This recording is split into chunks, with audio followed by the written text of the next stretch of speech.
দর্শক মণ্ডলী, আজকে আমরা আলোচনা করব যুক্তরাজ্যের রাজনীতিতে ডানপন্থার যে উত্থান হচ্ছে সেই উত্থানের কারণ কি হতে পারে সেটা নিয়ে আজকে কথা।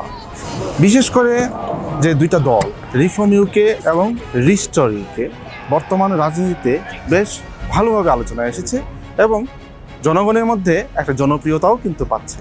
বিশেষ করে স্থানীয় নির্বাচনে রিফর্ম ইউকে পার্টির একটা অভূতপূর্ব উত্থান এদেশের রাজনীতি সচেতন মানুষকে অনেক বেশি ভাবনায় ফেলে দিচ্ছে এবং আন্তর্জাতিকভাবেও ব্রিটেনের যে মধ্যপন্থী রাজনীতির দীর্ঘদিনের ঐতিহ্য, সেই ঐতিহ্য থেকে বের হয়ে ডানপন্থার দিকে ঝুঁকে যাওয়ার পেছনের কারণ কি হতে পারে সেটা নিয়ে একটা অনেক ধরনের আলোচনা পর্যালোচনা চলছে।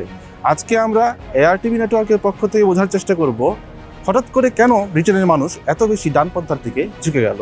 এই জায়গা থেকে আমরা ব্রিটেনের রাজনীতিতে এবং ব্রিটেন জনসমাজে অভিবাসী সমাজের যে ভূমিকা সেই বিষয়টার দিকে আসলে আলোকপাত করার চেষ্টা করব।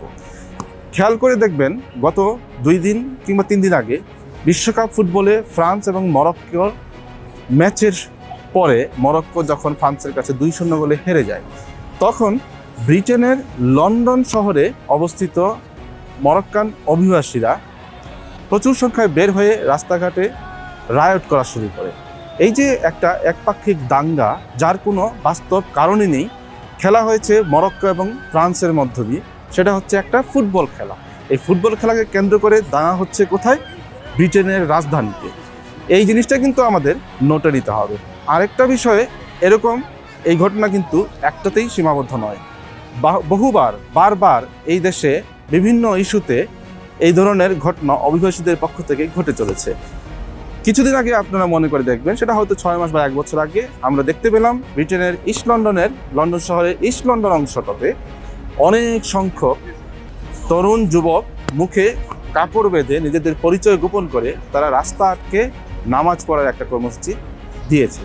এই যে রাস্তা আটকে নামাজ আদায় করার কর্মসূচি, কিংবা অন্য কোথাও খেলাধুলা হলো, অন্য কোথাও একটা খেলাধুলাকে কেন্দ্র করে জয় পরাজয়কে কেন্দ্র করে অপ্রয়োজনীয়ভাবে দাঙ্গা হাঙ্গামা করার যে বিষয়টা, এটা কিন্তু ব্রিটেনের মূল নিবাসী জনগণ তাদের ক্ষেত্রে একটা বিশাল বড় সমস্যা এবং মাথা ব্যথার কারণ হয়ে দাঁড়িয়েছে। আমরা দেখতে পাই এইসব কারণে ব্রিটেনের মূল নিবাসী জনগণ অভিবাসী জনগণকে আর খুব একটা পছন্দ করতে পারছে না।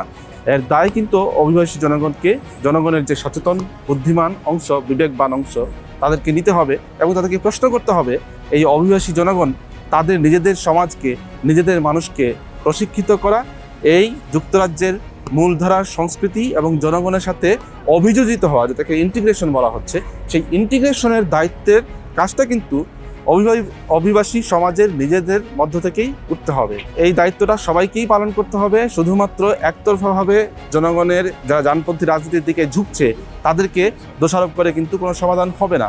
এই সমাধানটা আসতে হবে অভিবাসীদের মধ্য থেকেও। আমরা বাকিটা আপনাদের কাছ থেকে জানার জন্য রেখে দিলাম।